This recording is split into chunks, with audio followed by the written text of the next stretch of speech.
Major funding for American Experience is provided by the Alfred P. Sloan Foundation. National corporate funding is provided by Liberty Mutual and the Scotts Company. American Experience is also made possible by the Corporation for Public Broadcasting and by contributions to your PBS station from viewers like you. Thank you.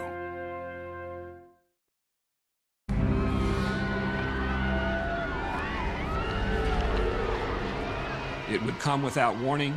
It would jump from house to house.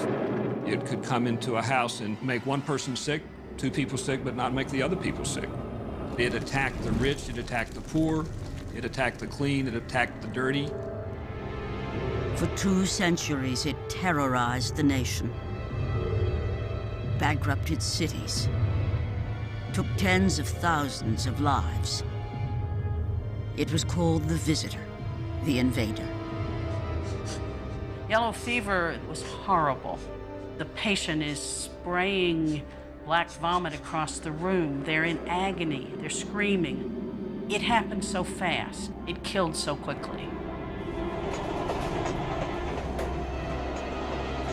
The only thing that comes close to the fear that yellow fever engendered back in the 19th century is a biological attack, where an unknown agent moves around the community in some way that's sort of random. It makes no sense.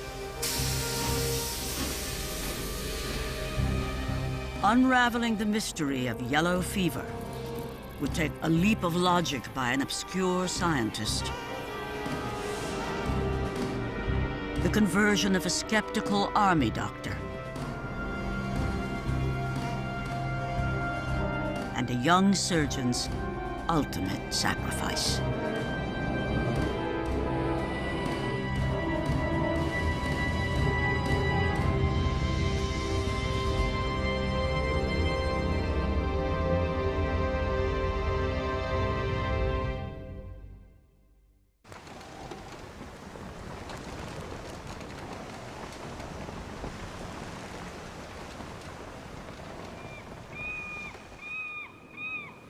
In the summer of 1693, Admiral Joseph Wheeler's fleet arrived in Boston from the West Indies with a cargo of rum and sugar.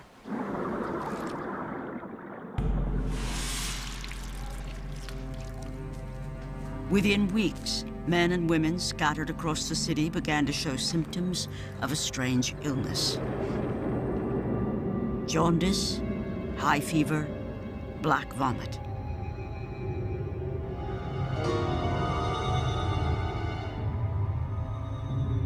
Yellow fever had come to America. For the next 200 years, the disease would strike city after city with frightening regularity and no apparent cause. There are some severe epidemics that take place. Late 1700s, Philadelphia loses 10% of its population. As we move into the 1800s, the disease moves south, away from the northeastern seaboard to the southern states. There are some devastating epidemics that strike along the Gulf Coast, especially in New Orleans. Hot and humid, bustling with trade from the Caribbean, where the fever was present year-round, New Orleans was especially vulnerable to yellow fever.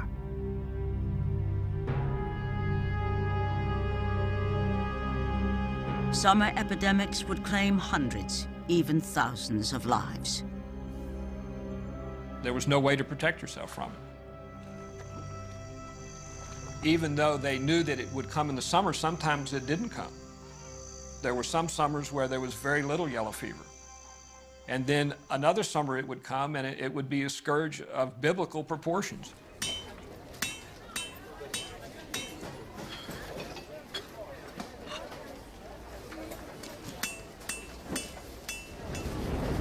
On July 24, 1878, the New Orleans Picayune confirmed 14 cases and 7 deaths in the crowded tenements of the First District.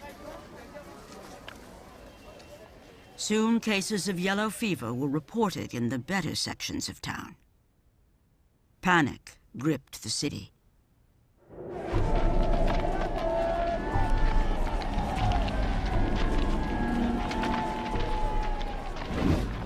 There was no way to predict who was going to be next or how it was going to spread.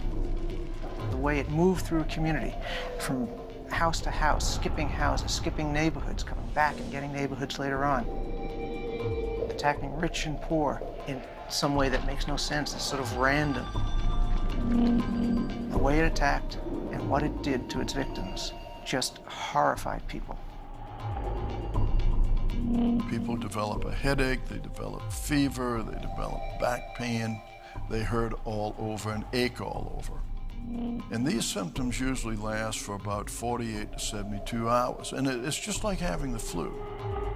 And then the virus attacks the liver.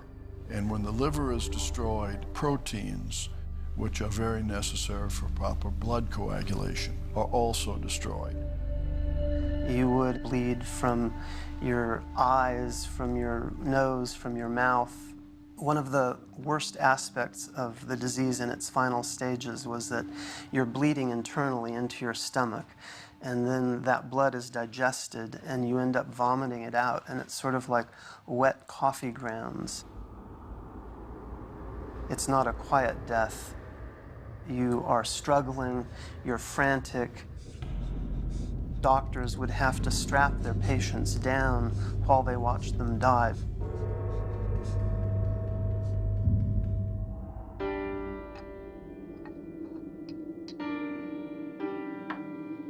New Orleans physicians struggled to treat and understand an illness that seemed to defy all explanation.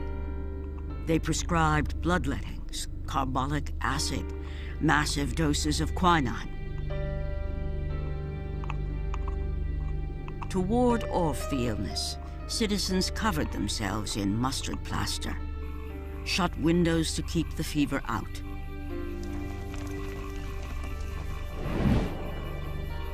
Burned tar in the belief that the smoke would disturb the miasma, the noxious emissions that for centuries had been thought to carry disease. The city became a smoke-filled hell, pierced by the anguished sounds of the dying and the acrid smell of putrefying blood. Those who could fled in the tens of thousands.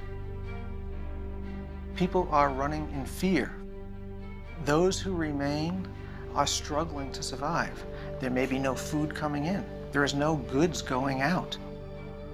All commerce grinds to a halt. With everything shut up and closed, New Orleans quickly became a ghost town. The whole fabric of life is disrupted in ways that other diseases didn't do. For decades, yellow fever had been a southern scourge, its ravages confined below the Mason-Dixon line. But now, steamboats and railroads united the country, north to south, east to west. Yellowjack, as the disease was known, could travel far and travel fast. 1878 was a turning point in the history of yellow fever. People are more mobile than they were in the pre-Civil War period. Yellow fever has new opportunities for moving away from the port where it's introduced. And it does. It takes those opportunities. It rides the rails out to Mobile, up to Memphis, over to Chattanooga. To Kentucky, Indiana, Illinois, even into Ohio it went, aboard trains crowded with refugees heading north. Towns where those people might go to didn't want them to come, so people burned bridges, they tore up train tracks, anything to keep the epidemic out. Some states set up official quarantines, but in many towns, citizens took matters into their own hands. Armed men would meet the trains and either force them to go on or turn back, and they called that shotgun quarantines.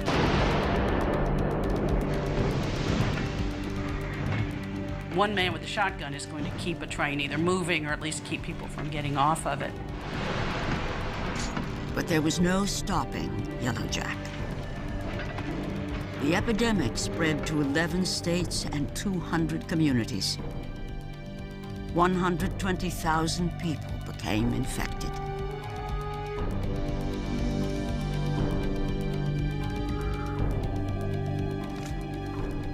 The King of Terrors continues to snatch victims with fearful rapidity, wrote a Memphis resident.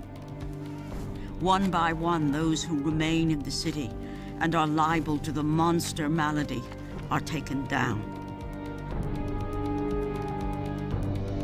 By the time it ended, with the arrival of the first frost, the great Mississippi Valley epidemic had taken 20,000 lives. Economic losses were estimated in the hundreds of millions. The city of Memphis was forced to declare bankruptcy. As news spread, the magnitude of the tragedy registered in every corner of the nation, from San Francisco to New York. Suddenly, what had been a southern problem was now a national problem in terms of finance and in terms of just spread of disease. And the feeling is the South cannot take care of this problem themselves. Either they won't because they're stupid or they're inept or they're too poor, and the federal government really needs to step in here because now the South's problems are everybody's problems. The federal government took decisive action. Congress established the National Board of Health with authority to intervene in a public health emergency. The board would also help southern states put in place sanitary improvements and administer a quarantine system designed to keep yellow fever from entering the United States. But neither sanitation nor quarantine would prove to be enough. What was needed were answers to some crucial questions about yellow fever and how it spread.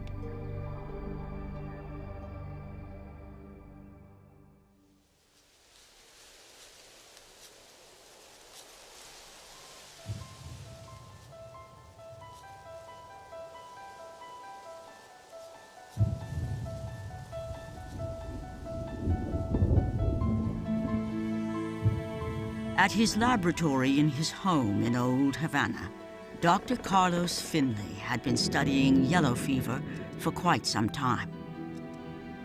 The son of a Scottish father and a French mother, Finley had left Cuba as a young man to study in Europe, then at Jefferson Medical College in Philadelphia.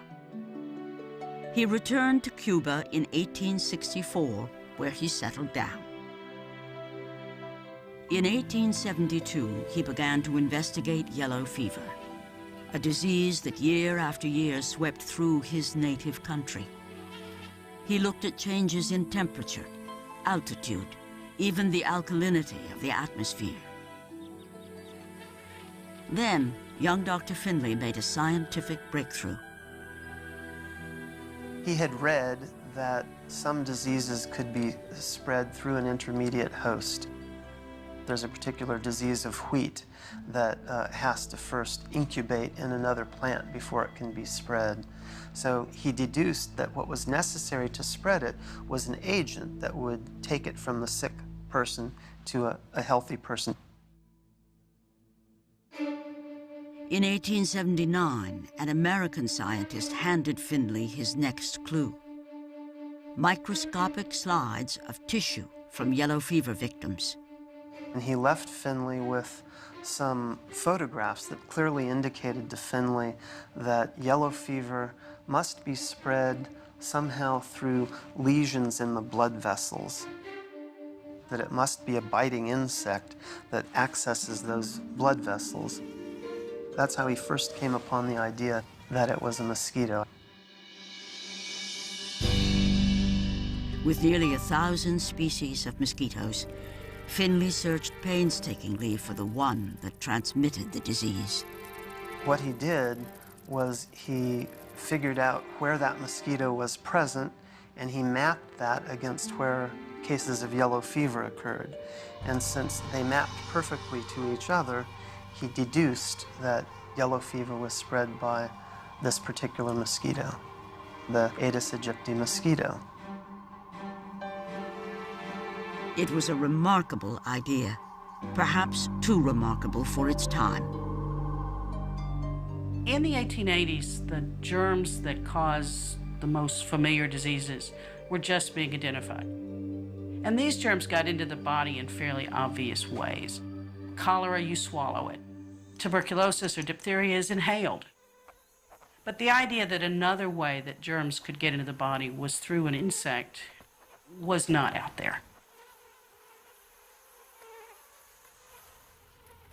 In August 1881, at an international scientific conference in Havana, Carlos Finley unveiled his mosquito theory, outlining 3 conditions necessary for the transmission of yellow fever. Number 1, the presence of a person with yellow fever. Number 2, a person apt to contract yellow fever. And number 3, an agent that can transmit yellow fever from a sick person to a healthy person. And he tells them that in light of all this, all the focus on quarantines and all the other measures that they were proposing to take to control yellow fever would be useless, and that what they really needed to focus on was the intermediate agent. At the end of Finley's presentation, there were no questions, no rebuttals. No one spoke against my theory, Finley later recalled, but I would have preferred it to the silence. That conspiracy of silence. And silence. Finley is so far out on the edge, so far ahead of his time, there's no way the medical community is going to take him seriously.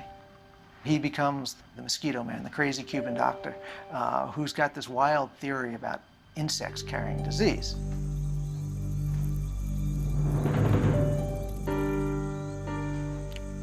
For the next 20 years, Finley worked tirelessly to win scientific acceptance for his theory.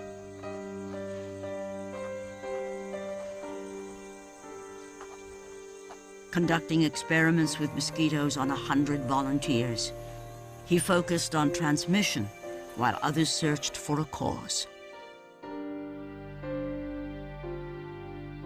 Scientists all over the world are drawing blood from yellow fever patients. They're culturing the blood. They're trying to identify the bacterium that causes yellow fever. Finley wasn't doing that. He was concentrating on mosquitoes. What Finley needs to do is to show that he can consistently move yellow fever person to person using the mosquito as a vector. And that there is no other explanation for that person's case of yellow fever. And in general, he can't do that. He can get a case here and there, sporadic cases, but he still is missing conclusive proof. Because he's working in Havana, which is an endemic center of yellow fever, people would say, well, maybe your patients caught yellow fever not from the mosquito bite, but from something else in the atmosphere. He could never really adequately answer those objections. Finley's theory languished.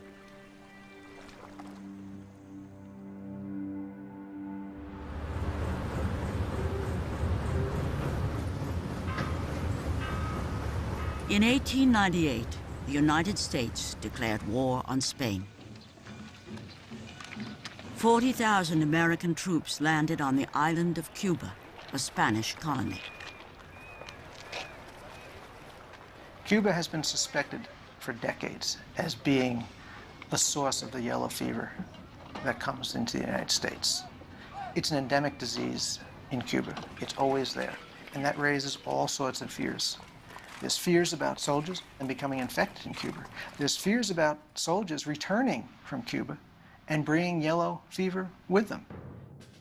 It really opens up a whole new pathway for yellow fever to infect the United States.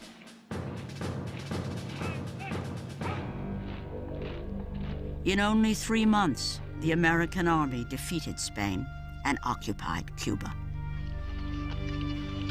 Fewer than 400 American soldiers were lost to Spanish bullets, but more than 2,000 came down with yellowjack.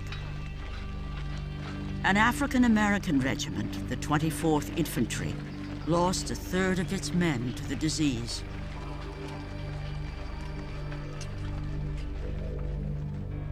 Two years into the occupation, a yellow fever epidemic raged across the island.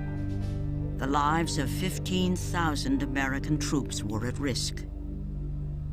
Because they didn't understand the role of the mosquito, what they would do is someone would catch yellow fever, they'd be put in a hospital next to someone who had malaria, next to someone else who had typhus. Meanwhile, there are mosquitoes buzzing around them, biting one, biting the other, spreading disease back and forth.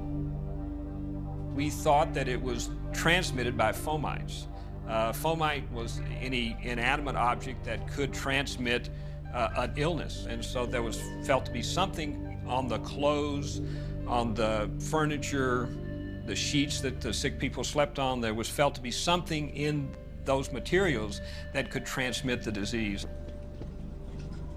In July 1900, an outbreak of yellow fever was reported at a U.S. camp just west of Havana. American troops now faced the same danger as other armies who had ventured into the region. Yellow fever had been the enemy of colonial powers in the Caribbean for a long time. It had destroyed an army that Napoleon sent to Haiti in 1802, and in the 1890s, it had devastated Spanish armies in Cuba. Americans were well aware of all of this, so they were very fearful that their armies in Cuba not suffer the same way. The officer in charge of protecting the health of U.S. troops was Surgeon General George Sternberg, a leading bacteriologist. Like many scientists, Sternberg had spent years searching for the yellow fever germ. Now he appointed an ambitious army doctor to lead a commission to Havana to try to find it. Major Walter Reed was the youngest man ever to be granted a medical degree by the University of Virginia. After 2 decades of service in the American West, he was not one to shy away from a challenge. Reed is a frontier doctor, basically. Most of his career has been spent out on the frontier. Indian country in Arizona, in Kansas, in Nebraska. He takes a class in bacteriology at Johns Hopkins, and it begins to transform him, brings him into contact with the new science of medicine. He moves from this frontier doctor, working with small army posts, and now becomes a scientist. He was highly motivated. He worked most of his life with the idea that there was going to be an opportunity for him to make a big difference. Reed chose a trusted friend, James Carroll, as his assistant. To head the laboratory at Havana's Columbia Barracks, he named a young American bacteriologist, Jesse Lazier. The Yellow Fever Board's first task was to disprove an Italian scientist's claim that he had found the elusive yellow fever germ. There had been a lot of research, a lot of people trumpeting their discovery, and then someone else has to come along and prove that that one's wrong. And this had happened a lot. The problem was that, and they didn't realize it, yellow fever is caused by a virus. It's a particle that cannot be seen through the kinds of microscopes they had in 1900. Jesse Lazier chafed at what he saw as his colleagues' focus on petty scientific disputes. Reed and Carroll have notions that I don't agree with, he wrote, and are not inclined to do as much as I would like to see done. Left on his own, Lazier believed he could discover the real cause of yellow fever. I have this picture of Lazier as being a real go-getter. He knows he's smart, he knows he's got the training, he's got the education, and he's got an opportunity now to make a name for himself in the world of medical research.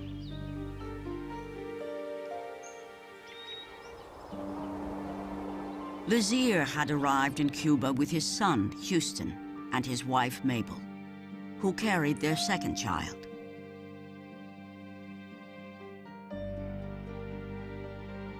Camera in hand, the young couple enjoyed the historic sights of Havana. A contract surgeon, Dr. Lazier had left behind a position as head of the laboratories at Johns Hopkins University, where he had been working on malaria, only recently proved to be carried by an intermediate host. Malaria and yellow fever are both diseases that occurred in certain patterns that matched when the mosquito was active. It's worse in more tropical areas, so it made sense that this disease, yellow fever, could be, like malaria, spread by a mosquito. On May 23rd, Lazier struck out on his own. He went to Quemados, a Havana suburb and the starting point of the 1900 epidemic, and brought back 4 mosquitoes captured in an infected person's room.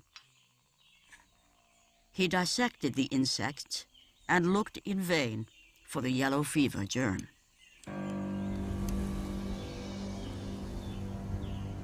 Then, in July, Lazier, Reed, and the rest of the board paid a visit to Old Havana, to the home of Dr. Finley. In a sense, Finley was the last option. They had tried everything. They had tried sanitation, they had cleaned Havana, they had disproved various candidates for yellow fever, but they hadn't actually found the agent. With so many troops falling sick and yellow fever being a threat to the American occupation, they finally proved willing to listen to Finley. As he handed his Aedes aegypti eggs to the yellow fever board, Carlos Finley had every reason to be pleased. Finally, somebody's taking him seriously. Finally, somebody is going to test out his theory, take his mosquitoes, and give it a shot. On August 2nd, Walter Reed left for Washington.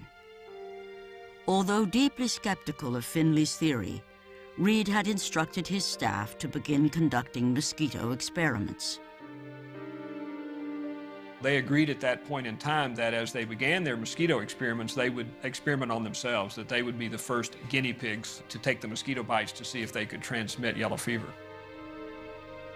Convinced that mosquitoes were harmless, Reed expected little to happen in his absence. He could not have been more mistaken.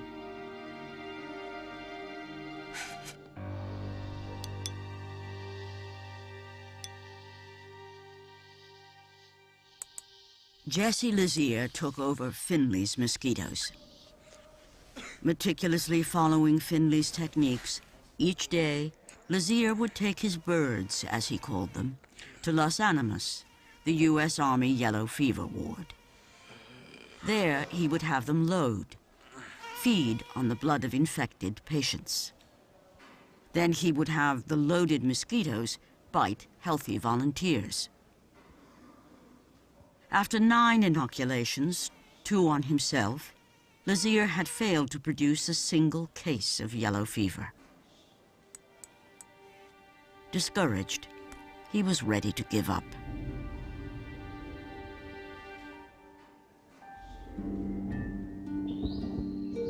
Then, on August 27th, Lazier noted that one of his birds had failed to load. Concerned that the mosquito might die without a blood meal, he asked his colleague James Carroll if he would allow it to feed. 2 days later, Carroll fell ill. He appeared jaundiced. His temperature rose to 103 degrees. He was diagnosed with yellow fever. Lazier takes it upon himself to go find another volunteer. The young soldier named William Dean is bitten by the same mosquito that has made Carroll ill. Dean, a few days later, gets sick, and so he progresses to what is an obvious case of yellow fever.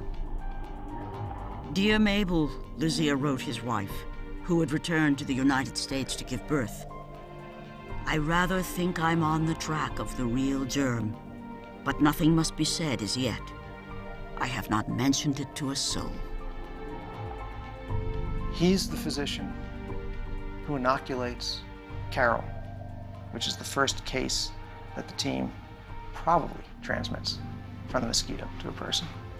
He's the person who inoculates William Dean, who is definitely the first case that the Army team transmits yellow fever to with a mosquito. If he can prove that the mosquito transmits yellow fever, the potential for a Nobel Prize may not be out of line.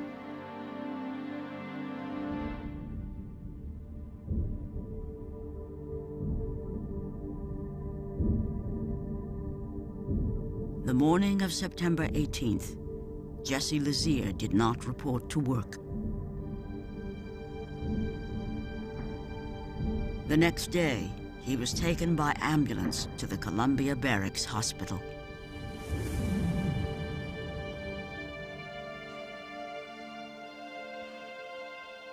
Lazier explained that he had been bitten by a stray mosquito while loading at Los Animas. But a page from his laboratory book later revealed that he had knowingly subjected himself to the bite of an infected mosquito.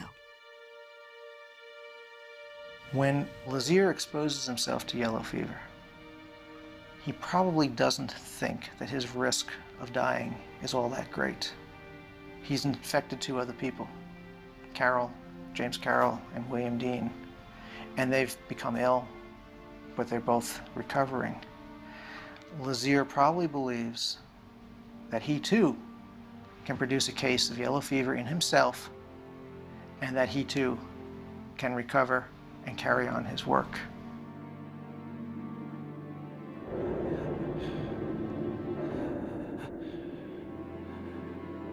News of Lazier's illness reached Walter Reed in Pennsylvania.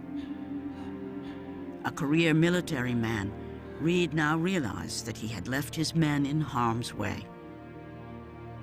"I have been so ashamed of myself for being here in a safe country," he wrote, "while my associates have been coming down with Yellow Jack. Still, I feel that Lazier will pull through." Lazier progressed to an advanced case of yellow fever. In the delirium of his final hours, a friend reported he was tormented by thoughts of his wife and son, and the daughter he would never meet.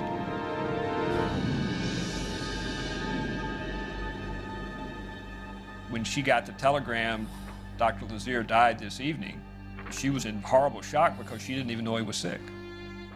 Didn't know that he had yellow fever. She just got a telegram that he had died.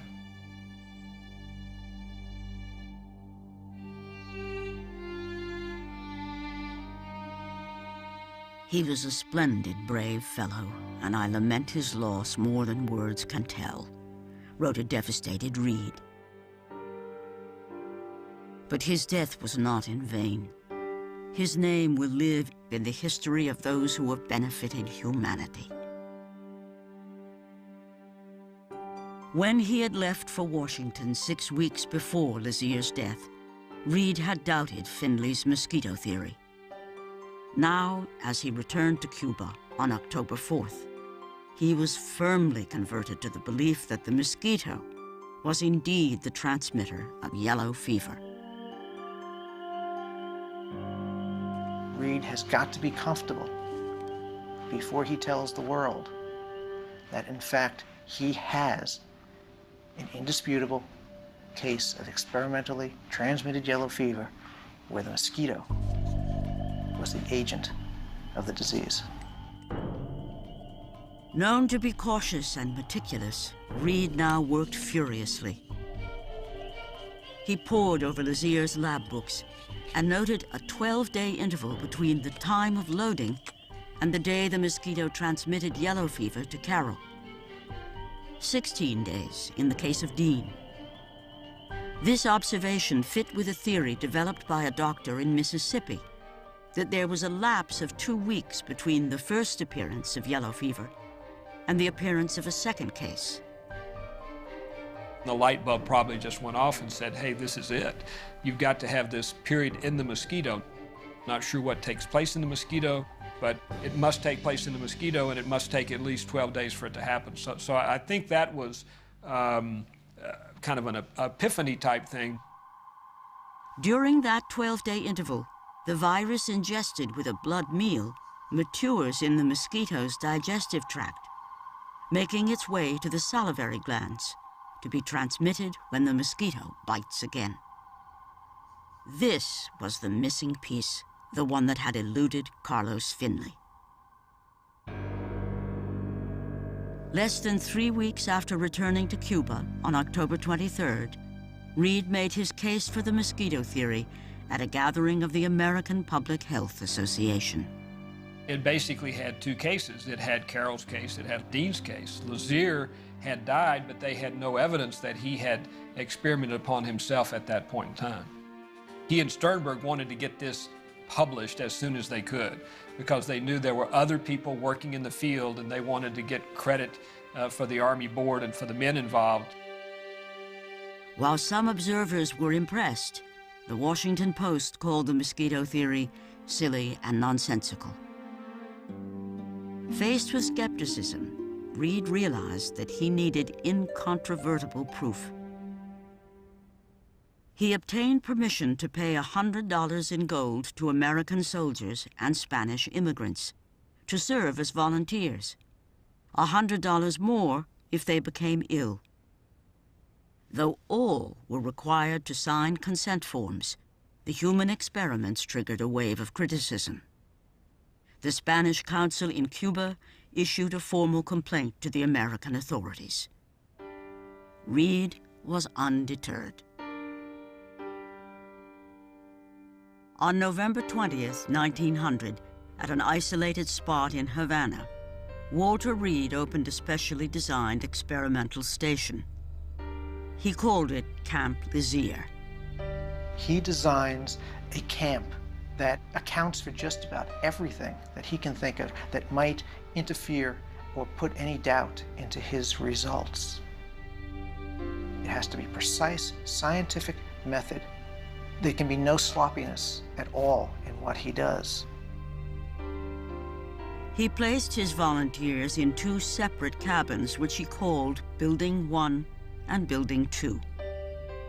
They put one set of volunteers in a cabin that was screened, and the cabin was loaded up with all sorts of nasty things from yellow fever patients. Blankets they'd vomited on, and just all sorts of diarrhea on the things. And they had to sleep in these beds and these pillows that were soaked from yellow fever victims, many of whom had died. The other building that Reed sets up is Building 2. It's called the Infected Mosquito Building. Same size as the infected clothing building, but it's divided into two chambers with a screen between the two chambers. In one side of the building is a volunteer. Infected mosquitoes are let loose into the building, and they bite the volunteer. The people who were exposed to mosquitoes, they caught yellow fever. The people in the fomite cabin, of course, never did catch yellow fever.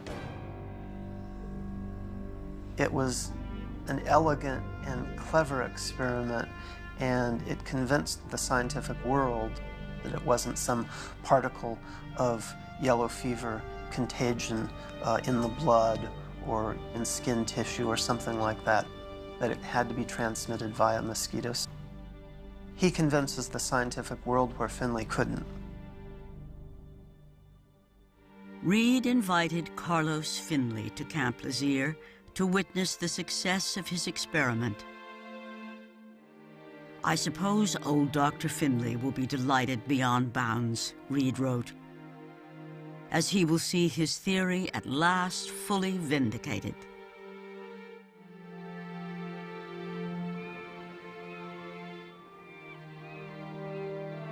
It had been 20 years since Finley had postulated that getting rid of yellow fever meant controlling the mosquito.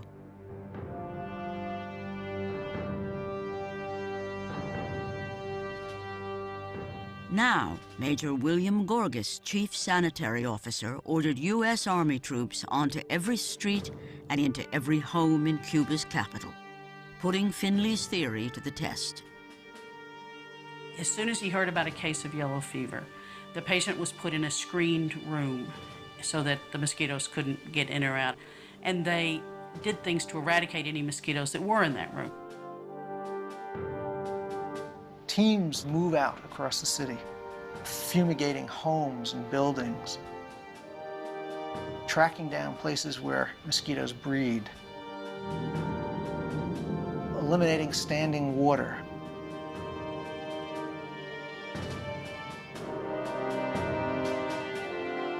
The campaign was a resounding success. In 1900, there had been 300 yellow fever deaths in Havana. The next year, following the mosquito eradication campaign, there was only one. Despite what had happened in Cuba, despite the fact that yellow fever had gone away from Havana effectively, within months, not years, but months, people still didn't accept the theory that insects could carry disease.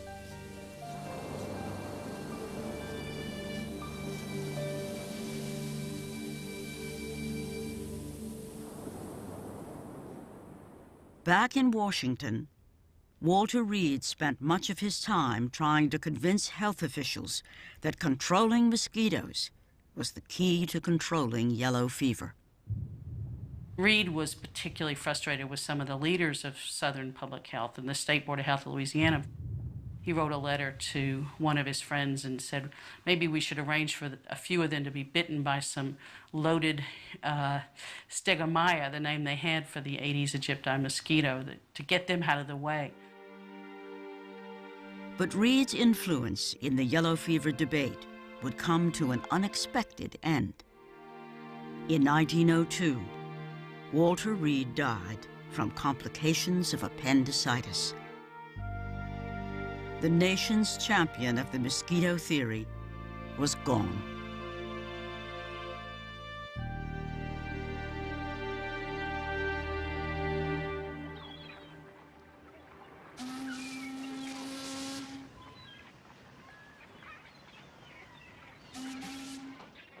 New Orleans, 1905. The city, once known as the necropolis of the South, had been relatively free of yellow fever for more than 2 decades. Proud officials attributed the success to a wall of quarantine stations, specially designed to keep the disease at bay. When a ship came in, they would make sure that no one aboard the ship had yellow fever. Then they would go aboard the ship, they would fumigate it, they would wash it, they would use everything from vinegar to smoke to try to cleanse the ship, to sanitize it. They filled the holds of ships with sulfurous acid gas. They took all the bedding and clothing and hung it up in some giant autoclaves. I mean, they were these giant ovens, and toasted the clothing up to 250 degrees Fahrenheit. It was a very impressive looking apparatus and a very active service. The whole system had seemed to work for 20 years. So now they're supposed to just shut these things down. It did not seem prudent. The head of the New Orleans Health Board, Dr. Whitman Conkey, disagreed. A firm believer in the mosquito theory, he urged his colleagues to put in place a program of mosquito control. Conkey said, this is what we need to be doing. We need laws about screening cisterns and all the rest of it. He didn't get very far, and people somewhat laughed at him. They drew cartoons of this guy, St. George and the Dragon, fighting off a huge mosquito.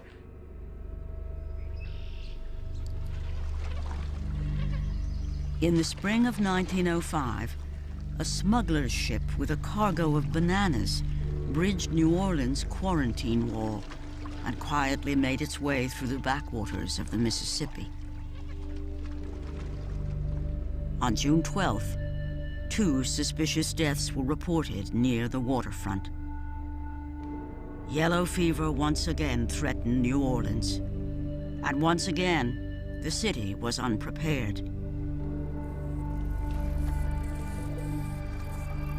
Without effective mosquito controls in place, millions of Aedes aegypti bred undisturbed, most dangerously in the 70,000 backyard cisterns, where families stored their water.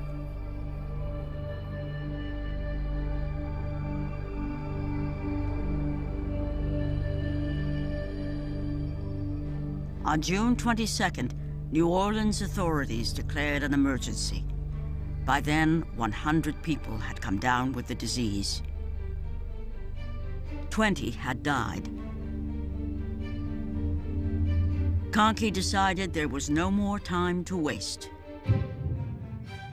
Even if you are not positive that the mosquito is the only source of the transmission of yellow fever, he told New Orleans physicians, give your city the benefit of the doubt in this important and vital matter. Under Conkey's direction, New Orleans organized as if for war. Science has discovered the cause and has learned to exterminate it, heralded the New Orleans Picayune.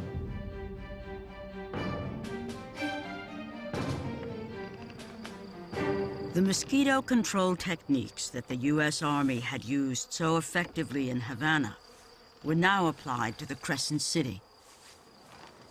House by house, block by block, workmen screened cisterns to prevent mosquitoes from laying eggs. To suffocate the larvae, all standing water was treated with kerosene. Saturdays and Sundays were declared fumigation days. On a single day, residents burned an estimated 300 tons of sulfur, giving the mosquito, as the Picayune put it, a dose of real brimstone. Citizens were urged to sleep under nets and help with the oiling and screening of cisterns. Fines of up to $25 or 30 days in prison were issued to those who failed to comply. It was a race against the mosquito. But years of inaction had given the Aedes aegypti a head start. Barely a month after the beginning of the epidemic, 600 yellow fever cases were reported. The epidemic is spreading, and the city doesn't have enough money to fight the epidemic. So what they do is call in the federal government. There's a lot of resentment to federal power, but also recognition that that's the only way we're going to get this disease under control.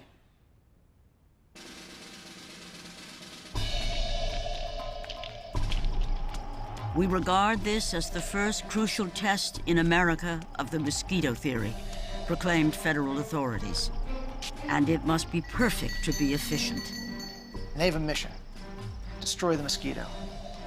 There's no ifs, ands, or buts. If you don't cooperate, they'll do it for you. Whenever a new case of fever was reported, a squad went immediately to screen the patient's room and fumigate the house. They were instructed to behave unemotionally and get their work done.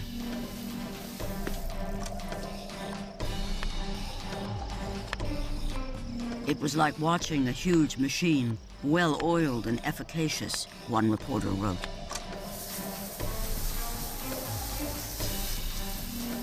Still, the epidemic seemed to be getting out of control. On August 12th, 100 people became ill. Years before, the numbers of sick would have risen exponentially.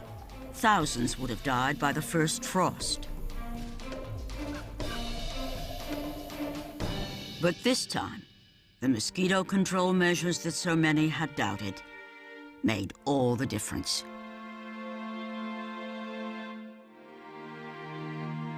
In September, the number of victims began to decline. A month later, the epidemic was all but over. The final tally for the city of New Orleans was 452 deaths, a fraction of the toll exacted by epidemics in the past.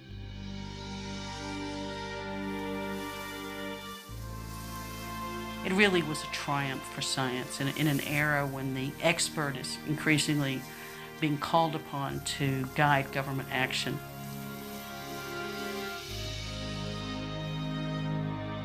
It would go down in history as America's most successful public health campaign, and the last ever waged against yellow fever in the United States.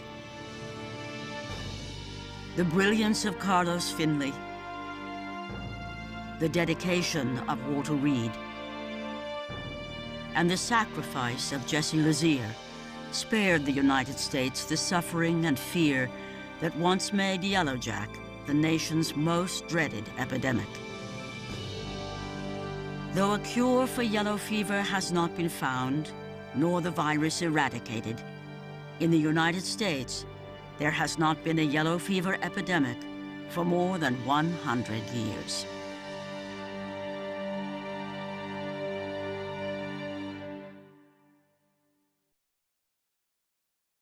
There's more at American Experience Online.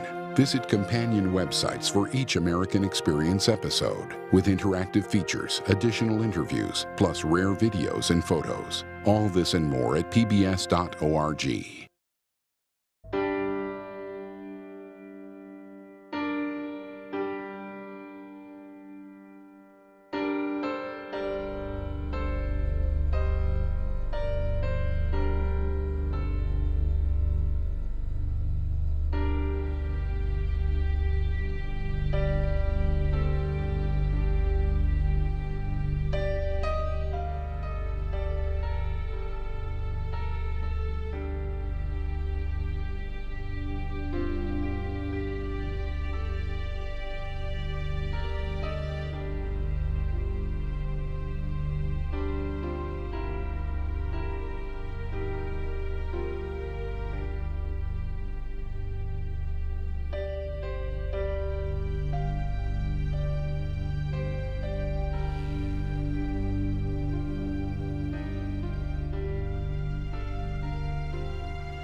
Major funding for American Experience is provided by the Alfred P. Sloan Foundation.